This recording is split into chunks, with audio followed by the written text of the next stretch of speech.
Assalamualaikum warahmatullahi wabarakatuh. Alhamdulillah alladzi hathana an natakhallaqa bi sifatil amanah wa nahana an su'il khuluqi wal khiyanah. Asyhadu an la ilaha illallah wahdahu la syarika lah yumahhisul ladzina amanu wa yamhaqul kafirin. Wa asyhadu anna sayyidana Muhammadan abduhu wa rasuluh ayyadahu rabbuhu biquwwatis sabri wal yaqin.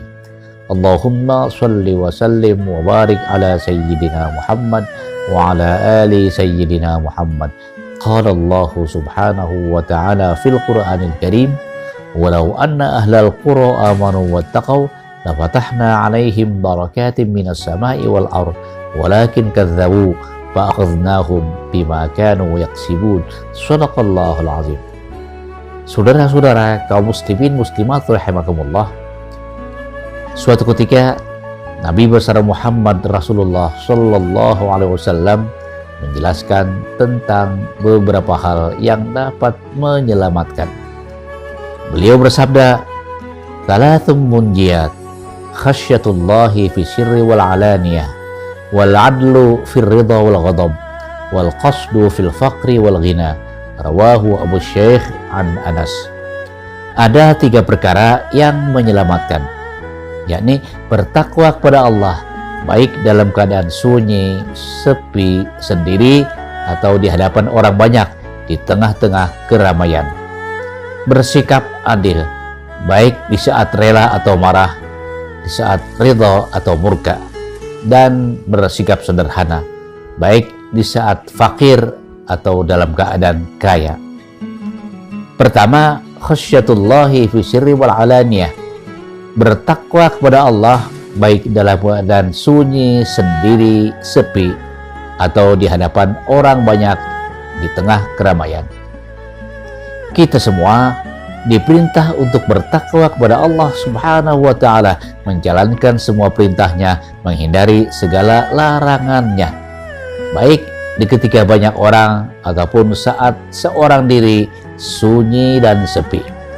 Ada orang atau tidak, orang tahu atau tidak tahu, orang lihat atau tidak, orang dengar atau tidak, dan dalam situasi dan kondisi apapun, baik senang maupun susah, kaya atau miskin, sehat atau sakit, dan dimanapun kita berada, di dalam masjid atau di luar masjid, di jalan, di rumah, di pasar, di tempat rekreasi, dan seterusnya.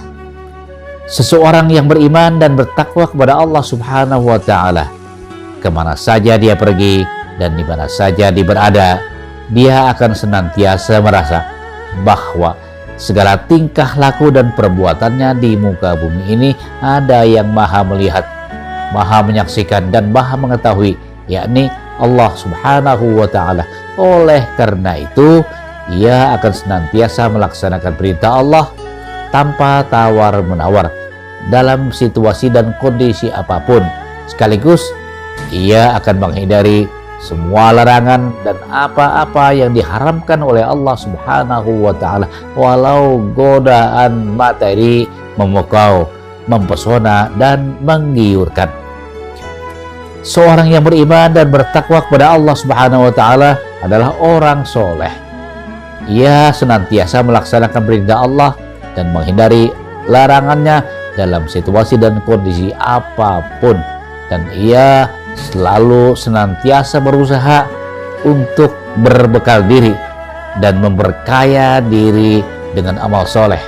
Oleh karena itu, Allah akan memberikan kehidupan yang hasanah, melimpahkan kepada dirinya berkah dari berbagai penjuru, sebagaimana Allah berfirman dalam surah Al-A'raf ayat 96, "Walau anna ahlal qura amanu wattaqau lafatahna alaihim barakatim minas sama'i wal ardh walakin kadzabu fa akhadnahum bima kanu yaksibun." Dan sekiranya penduduk negeri-negeri beriman dan bertakwa, pastilah kami akan melimpahkan berkah dari langit dan bumi. Akan tetapi mereka merustakan ayat-ayat kami, maka kami siksa mereka disebabkan perbuatannya. Yang kedua, al-'adlu fir ridha wal ghadab, bersikap adil, baik dalam keadaan rela atau murka, ridho atau marah, suka atau tidak suka. Rela atau murkanya, ridho atau marahnya, suka atau tidak sukanya, tidaklah mempengaruhi tindakan, langkah, kebijakan, dan keputusan hukum yang dijatuhkan kepada seseorang, kelompok, atau golongan. Seorang pemimpin yang adil bijaksana akan senantiasa memberikan kesejukan dan keteduhan untuk masyarakat dan rakyat semua. Ia akan senantiasa memberikan perlindungan kepada seluruh masyarakat tanpa pilih kasih dan pandang bulu, tanpa membeda-bedakan pangkat, jabatan, kedudukan, golongan, harta kekayaan, keturunan, status sosial, dan seterusnya. Ia akan senantiasa tetap berdiri tegak di atas kebenaran dan keadilan walau apapun yang terjadi, meski resiko apapun yang akan menimpa dirinya. Nah, pemimpin model seperti ini sangat dirindukan oleh rakyat zaman sekarang ini. Pemimpin yang tidak hanya mengobrol janji, mimpi indah, serta harapan manis seperti ini dicintai oleh Allah dan amat sangat dicintai oleh rakyat. Bahkan kepergiannya suatu saat akan ditangisi oleh orang banyak. Namun sebaliknya, jika keadilan terpasung, apabila hukum dan keadilan telah dapat diperjualbelikan, diperdagangkan, digadaikan seperti barang dagangan di pasar gelap, apabila hukum impoten dan tersandera ketika persoalan hukum sampai di lembaga aparat penegak hukum, jika kasus hukum yang menimpa orang besar, pejabat, kolega, dan pendukung dihentikan dan dipetieskan, sementara kasus hukum yang menimpa orang lain terus diproses dan dilanjutkan, manakala mahkamah dan pengadilan dijadikan sebagai alat sandiwara politik, manakala mahkamah dan pengadilan diperkosa, dijadikan sebagai alat untuk memukam orang-orang yang dianggap berseberangan dan bernada vokal, maka kepercayaan masyarakat, rakyat kepada sang pemimpin dan aparat penegak hukum menjadi hilang dan sirna. Bisa terjadi kezaliman merajalela, kemaksiatan leluasa memperoleh tempat. Yang menang jadi kalah, yang kalah divonis menang, yang hak jadi batil, yang batil jadi hak, yang salah bebas leha-leha, yang kena fitnah mendekam diribui tanpa ampun.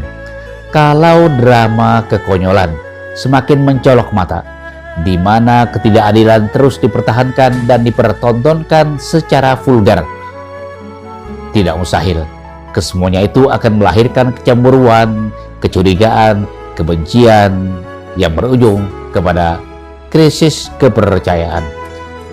Tidak mustahil pula bisa terjadi pengadilan jalanan alias main hakim sendiri terhadap pelaku kejahatan akibat kecewa dan tidak percaya kepada pemimpin dan penegak hukum.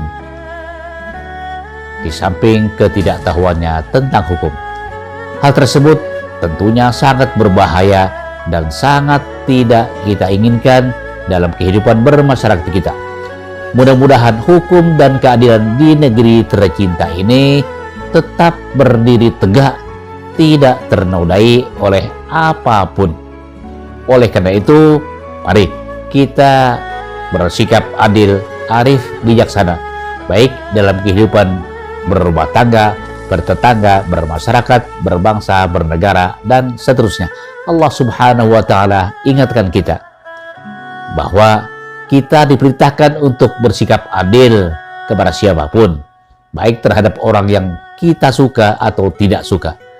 Allah berfirman di dalam surah Al-Maidah ayat 8, "Wala yajrimannakum syana'anu qaumin 'ala alla ta'dilu, i'dilu huwa aqrabu littaqwa, wattaqullah innallaha khabirun bima ta'malun." Dan janganlah sekali-kali kebencianmu terhadap satu kaum mendorong kamu berbuat tidak adil. Berlaku adillah, karena sesungguhnya adil itu lebih dekat kepada takwa. Dan bertakwalah kepada Allah, sesungguhnya Allah Maha mengetahui apa-apa yang kamu kerjakan.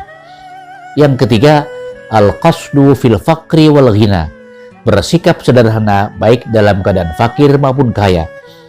Saudara, seseorang yang kebetulan sedang berada dalam sulit ekonomi, krisis ekonomi, tentu saja tidak ada peluang baginya untuk hidup konsumtif, boros, jor-joran seperti mereka yang berkelebihan dan berkecukupan. Namun tidaklah mustahil dan mungkin saja terjadi seseorang yang ekonominya pas-pasan, parah, bahkan anjlok, memaksakan dirinya untuk bergaya hidup seperti orang kaya, sehingga akhirnya menemui dan menuai kesusahan yang berlipat ganda. Dalam kehidupan duniawi yang semakin materialistis saat ini, maka hidup sederhana merupakan solusi dan jalan yang terbaik.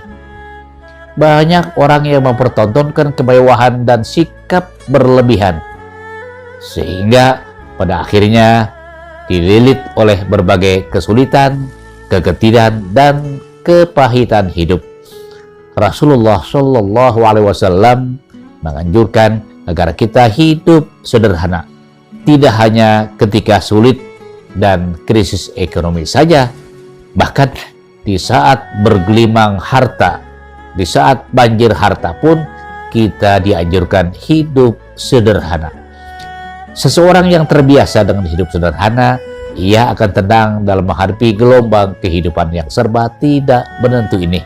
Sehingga apabila ia menjadi seorang yang tidak berada, ia akan tegar dan tegak berdiri menghadapi kesulitan hidup dan problematika kehidupan yang penuh dengan onak dan duri ini. Dan apabila ia menjadi seorang yang berada, ia tidak bersikap mubazir, menghambur-hambur harta, dan tidak bersikap sombong. Allah berfirman di dalam surah Al-A'raf ayat 31, "Wa kulu washrabu wa la tusrifu innahu la yuhibbul musrifin." Dan makanlah dan minumlah, jangan berlebihan. Sesungguhnya Allah tidak suka kepada orang yang suka berlebihan. Saudara, mari kita tingkatkan iman dan takwa kepada Allah Subhanahu wa Ta'ala. Kita laksanakan perintahnya, kita hindari larangannya. Kemudian kita bekali dan kita perkaya diri kita dengan amal soleh. Insya Allah kita semua mendapatkan bahagia dan selamat baik dunia dan akhirat. Hanya ini yang dapat saya sampaikan. Mohon maaf atas segala kekurangan. Wallahul muwaffiq ila sawa'is sabil.